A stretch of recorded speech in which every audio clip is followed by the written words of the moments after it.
Como é que o modelo do Big Bang explica a antimatéria?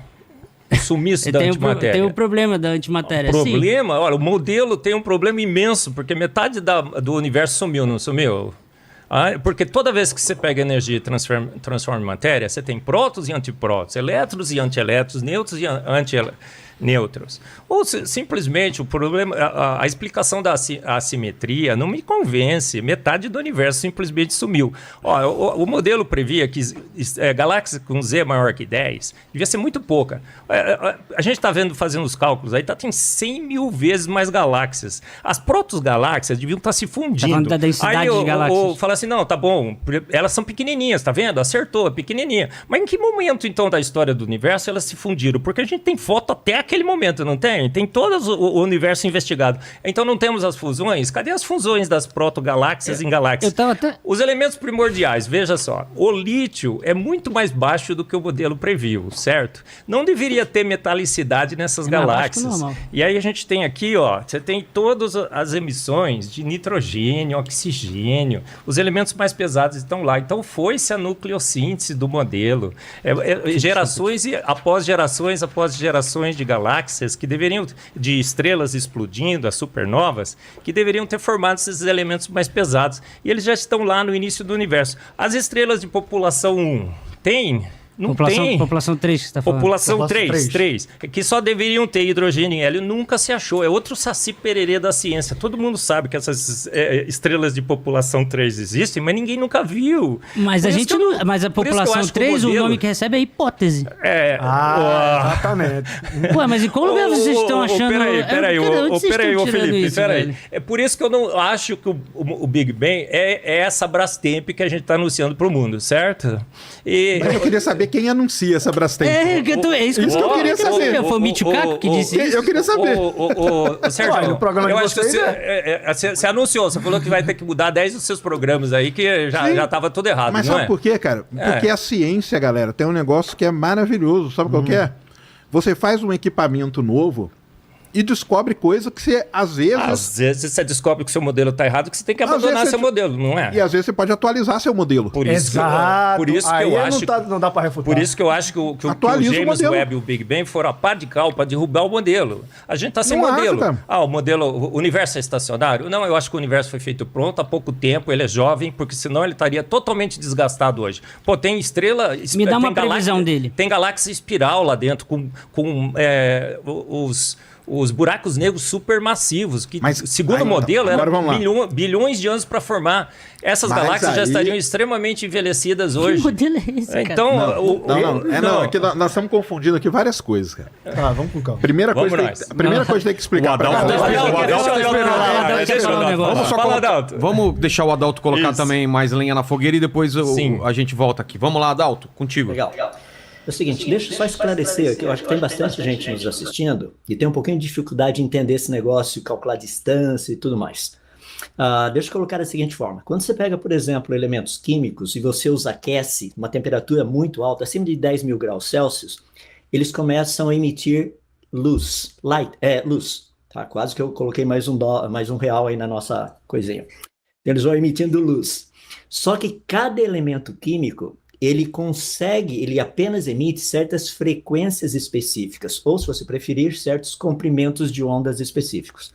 Então, por exemplo, a gente pega no laboratório e você aquece o hidrogênio. Então, você vê as frequências certinhas do hidrogênio.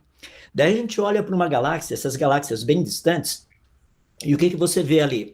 Você vê as mesmas frequências, só que elas estão fora das frequências normais. É o que a gente chama de desvio espectrográfico da luz, ou para o vermelho, para o azul, etc, coisa e tal, tá? Baseado nesse desvio, ou seja, o quanto isso daí saiu fora, a gente tem uma noção da distância, isso daí está relacionado com o efeito Doppler, tá? Então é um negócio bem legal, a gente consegue medir com grande precisão. O fascinante, para mim, tem sido o seguinte, que o James Webb tem oferecido essas possibilidades da gente ver, por exemplo, galáxias que estão a 13,2, 13,4 bilhões de anos-luz da gente aqui, tá? E a gente sabe isso por quê? Porque a gente mede, por exemplo, o hidrogênio, você vê o hidrogênio aqui, vê o hidrogênio lá, você vê a diferença e é fácil a gente chegar e falar, tá aqui. O problema com isso é que nós estamos encontrando nessas distâncias outros elementos químicos. Por exemplo, vanádio, carbono, oxigênio, nitrogênio. Isso é problema, porque no universo primitivo você deveria ter basicamente só hidrogênio e hélio, basicamente. Por quê? Porque você está... É aquela época rapaz, eu teria que falar em inglês aqui, não vou falar. Era negra, tá? Era das trevas, obrigado. Então ali não era para ter esse tipo de coisa. O fascinante é que o James Webb está nos mostrando que naquele período nós já existia elementos químicos dentro da astronomia, a gente chama de elementos químicos metálicos, tudo aquilo que é além do hidrogênio e do hélio. Então a gente já tem elementos químicos metálicos logo no comecinho. E eu acho que a discussão, em termos do modelo, aí é que a coisa fica interessante. O modelo estava prevendo o quê nesse período? O modelo estava prevendo hidrogênio e hélio. Praticamente alguns traços de alguma outra coisa. Nós não estamos encontrando, assim, traços de alguma coisa. Essa é a parte importante. Vai lá, Marcos. E o modelo dos criacionistas e do design inteligente estava prevendo o quê? Posso falar? Não, deixa eu falar, Adalto, só, e depois você complementa. Jason Lisle é um astrônomo, cosmólogo, físico, matemático, formado com doutorado e tudo mais. Ele publicou em 21 de janeiro de 2022 no seu site, Biblical Science Institute. Nossa, falei em inglês de novo. Instituto de Ciências Bíblicas. Ele disse assim: farei uma previsão sobre as fotos do James Webb. Essas fotos mostrarão galáxias maduras, estruturadas, elementos metálicos, sem estrelas, populações 3, sem fusão de galáxias, as protogaláxias não estarão lá, elas estarão todas estruturadas, vamos ter galáxias espirais, buracos negros, bonitinho, do jeito que o universo... Bons modelos fazem boas previsões. Foi exatamente o que o James Webb mostrou. E ele disse assim: vou prever também como que os cosmólogos escaparão dessas. A foto do James Webb mostrou que as galáxias se formaram muito antes do que pensávamos. É isso que é bom. Bons modelos fazem boas previsões. Não é assim, Adalto? O modelo tem que fazer boas previsões. Falharam essas previsões. Modelos que falham nas suas previsões têm que ser substituídos ou têm que ser considerados não bons modelos científicos. O nosso tema aqui é assim: o Big Bang é um modelo corroborado com a ciência? Ele tem feito boas previsões que têm sido confirmadas? Não, ele está correndo atrás dos dados. Eu não gosto de modelos que correm atrás dos dados. Eu acho que em ciência a gente tem que explicar o que a gente não sabe com o que a gente sabe. Quando a gente fica explicando o que... depois que a gente sabe, fica explicando o que a gente sabe, não é um bom modelo científico. Você não acha, Felipe? Nossa, eu tenho que jogar minha tese de doutorado no lixo, então, cara, agora. Com todo... E pedir aí, pro meu chefe aí, ó, meu chefe aí na Halliburton, cara, me desculpe, cara, por todo aquele petróleo que eu achei, atualizando o modelo com os novos postos que chegavam, cara, eu vou ter que devolver todo o salário pra você, cara. Você sabe que eu sou formado em tecnologia do petróleo também? E trabalho com petróleo, com a Petrobras há 20 anos. A gente tem algo em comum, pelo menos. Então, aí você sabe que quando a gente tem um modelo que descreve um reservatório, sim, e quando chega um novo dado, o que a gente faz com o modelo? A gente ajusta ao novo dado que chegou. É assim. Mas aí o modelo anterior foi, né? Você tem um novo modelo agora. Você tem um modelo atualizado. Mas a base... Mas aí tem uma coisa. A base do modelo, ela continua. Olha, para as galáxias serem tão massivas, terem tantas estrelas brilhantes e como elas estão agora, a gente, dentro do modelo, tem que jogar essa galáxia para formar antes do Big Bang. Como que pode? Não, isso não faz o menor sentido, cara. Com todo respeito ao Evelyn, isso não faz nenhum sentido. Tem galáxias que, pelo cálculo, toda a massa da galáxia foi transformada em estrela. A gente sabe que essa eficiência 100% não existe. Aí eu falo assim, não, elas estão formando estrelas numa velocidade absurda. Aí a gente só tem a foto, não dá nem para medir a velocidade. Aí a gente só pensa que ela está formando estrela com uma velocidade absurda porque a gente está ainda ficando com o modelo. O modelo equivocado está nos levando a fazer conclusões equivocadas sobre as galáxias que nós estamos vendo. Então, mas aí... Calma aí. Você me lembra, Sérgio, quando a gente conversou, que eu falei, vamos falar para eles lá, livrinho de Introdução à Cosmologia, Barbara Ryden. Lá dentro tem as continhas certinhas com as equações diferenciais. Eu acho que eu não preciso e você vai ver se eu tenho que tem estudado estrela... bastante, eu já passei da introdução, viu, Felipe? Não passou, me desculpa, claro porque lá dentro do livro está escrito que você pode encontrar as primeiras estrelas em 50 milhões de anos após o Big Bang. Que as primeiras galáxias você pode encontrar em 100, em 120. Não, mas aí a gente não tem nem Isso está dentro cara. do modelo. O limite do James Webb é 400. Então você chegar e falar que encontrou uma de 200... que estariam colidindo umas com as outras, formando as galáxias massivas. Não era para encontrar galáxia estruturada, galáxia espiral, com buracos negros supermassivos dentro delas. Deixa eu só fazer uma pergunta. Era para encontrar galáxias do jeito que a gente está encontrando? Era. Então por que o Sérgio Sacani fez um vídeo dizendo 6 galáxias que não deveriam existir? Isso. Eu fiz um react e ainda bati nele. Detonando. Por quê? Eu vou falar? Vou falar, cara. Em que lado você está, Sérgio? Os vídeos do Sérgio Sacani estão correndo atrás dos dados. Eu também erro. Não, deixa eu responder. Não, deixa eu responder. Aqueles Ele tem que responder, vamos lá. Vou responder. Deixa eu só colocar um ponto aí que seria importante, que é o seguinte.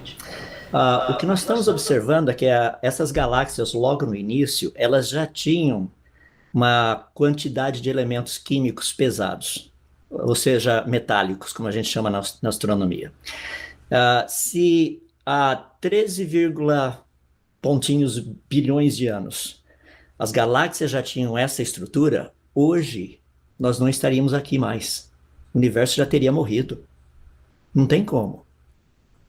Ou seja, se você já tem um universo logo no início, com toda essa quantidade de elementos químicos e tudo mais, um universo estruturado, como a gente tem visto através do James Webb, hoje não teria gente por aqui observando o universo. O Sol, por exemplo, o Sol, qual seria a vida útil do Sol?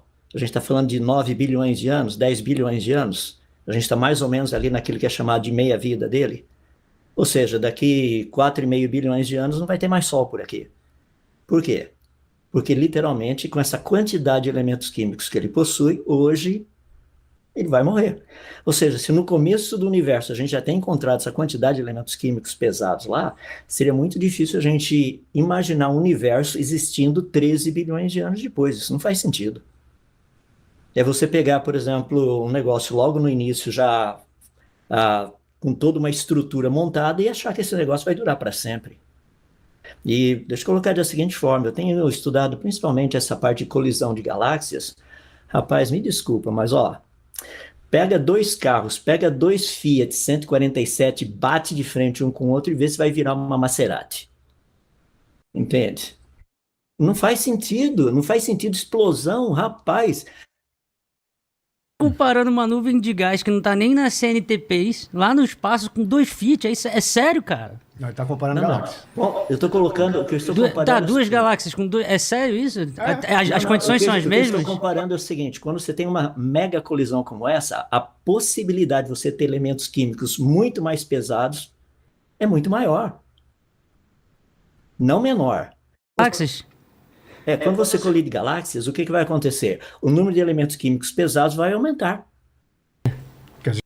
Devido a... Você tem choque de uma estrela com outra numa interação de 2 galáxias se fundindo. Na verdade o que você tem... Isso já foi visualizado? O que você tem, na verdade, sabe o que é? Você tem um aumento na quantidade de poeira e gás, tanto que você tem já observado, já comprovado aí, reativações de buracos negros, que eram buracos negros que estavam antes calmos, entendeu? E eles, a partir da colisão de galáxias, quando você aumenta a quantidade de material, esses buracos negros se tornam ativos, entendeu? Então, assim, raramente uma estrela colide com a outra, né? Mas a questão principal é o surgimento de elementos químicos metálicos. Ou seja, é independente do que você tem. Gente, nas equações que governam a estrutura mecânica e termodinâmica das estrelas, você tem 3 escalas de tempo, né? Que é a dinâmica, você tem a escala nuclear, tem até daquela de Kelvin Helmholtz, que era na época que tinha, acho que foi inclusive com o Lord Kelvin, lá naquela época de 1900, um negócio assim. Que a ideia era que o Sol iria morrer quando tu irradiasse toda a energia, né? Isso é antes da gente chegar no nível que a gente chegou de fusão nuclear com mecânica quântica, etc e tal. Aí ele falou que o Sol tem a meia-vida ali, e essa conta que vocês estão usando de 5 bilhões de anos, vamos arredondar aqui, vem da escala nuclear, que a gente faz a conta. Exato. As equações de estrutura e mecânica da evolução estelar são elas que dão esse número de 5 bilhões. Então vocês já estão aceitando, por definição, não, ao contrário. a evolução de uma estrela. O que a gente está dizendo é que os elementos que estão lá, os elementos que estão lá não teriam tempo de ter se formado dentro desse modelo que você falou. Não é não? Isso não faz o menor sentido, cara. Exatamente. Você disse que uma estrela demora bilhões de anos para poder formar aqueles elementos. Eles estão lá no começo do universo. O bilhões de anos, eu tô só citando o que ele disse, de 5 bilhões para morrer, que é em aspas, né? Porque vai virar uma gigante vermelha. O Sérgio também sabe aqui. Gigante vermelho é uma das fases, não vai ficar como gigante depois vermelho, de 5 bi. Porque cessa o hidrogênio ali, o combustível principal da fusão nuclear. Só que você vai ter ali berílio, lítio. Você tem a forma em estrelas maiores, você tem CNO. Aí tem outra coisa também que talvez vocês não tenham lido. Eu só queria pedir para vocês tentarem ser o mais didático possível, não ficar muito técnico. Então, a gente não tá entendendo mais o que tá rolando por aí. Eu tenho que defender meus vídeos ainda, hein? Exatamente. Não, podem falar aí. O Sérgio foi atacado aqui. Atacado seus vídeos aí. Eu trouxe os slides. Sua honra como youtuber. Claro, ele falou mesmo. Você falou, né, Sérgio, que você mudou toda a sua opinião nos últimos 10 dias. Não, termina. Eu só ia finalizar um negócio que é interessante também, que as estrelas, as equações que governam elas, ela é dita principalmente por um parâmetro, que é a massa. Quando você constrói... Cara, tem o meu caderno de astrofísica ali que tem essas contas derivando do início. É a massa que define praticamente toda a evolução dela. Tudo depende da massa, digamos assim, se pudéssemos reduzir a um parâmetro. E uma coisa que é interessante é que nós temos aquelas estrelas do tipo Wolf-Rayet, que são estrelas muito, muito massivas, que a pressão da radiação interna ela é tão forte,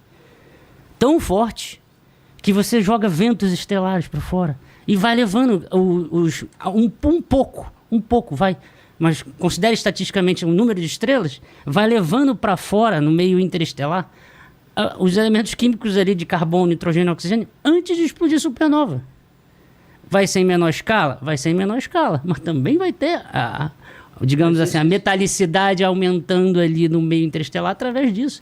Ao longo de bilhões de anos. Isso eu tô falando das estrelas Wolf-Rayet agora, sem considerar as do tipo 3, que é lá do início do universo. Sim, que elas sintetizam esses elementos então, agora, sim. Mas não deveria ter sintetizado no início do universo, né, Adalto? Mas esse era o ponto que eu ia mencionar, entende? No início deixa eu só finalizar o raciocínio, que é o seguinte. Eu tô falando das Wolf-Rayet porque elas são muito massivas e a gente tem observação dela e temos essa teoria da estrutura mecânica mostrando os ventos solares acontecendo, ventos estelares, né? Tem imagem agora, e aí você pega só esse parâmetro de massa muito grande, tipo 50 vezes, 100 vezes a massa do Sol, para você ter a pressão da radiação interna sendo dominante, e aplica nas primeiras estrelas, da hipótese das primeiras estrelas, né? Do tipo 3, que são massivas também. Como é que a gente vai aplicar isso numa hipótese? A estrela nem sequer foi observada. Foi o que eu acabei de fazer aqui. O Felipe, as populações 3 nem sequer foram observadas. É uma boa teoria, só que parece que é uma hipótese. É uma hipótese. É uma hipótese que não é referendada pelos dados. O Adalto queria completar com alguma coisa? Vamos lá, Adalto. Vamos lá, professor. Como que não dá? Eu só ia citar o seguinte, que eu acho tudo isso muito interessante. O negócio é explicar essa quantidade de elementos químicos metálicos que a gente está encontrando. O modelo tem que ter um jeito de mostrar isso, porque, primeiro, se você está dizendo que as estrelas teriam produzido isso, seria um negócio interessante. As primeiras estrelas teriam produzido essa quantidade absurda do que a gente está vendo, de elementos químicos metálicos, que é o que o James Webb está nos mostrando. Porque quando você pega, por exemplo, se você tem só elementos químicos leves, entre aspas, hidrogênio e hélio, eu entendo isso. Entende? Não teria nenhum problema com isso. O negócio é que a gente está vendo coisas que elementos químicos são pesados. Carbono, nitrogênio, neônio, vanádio. Rapaz,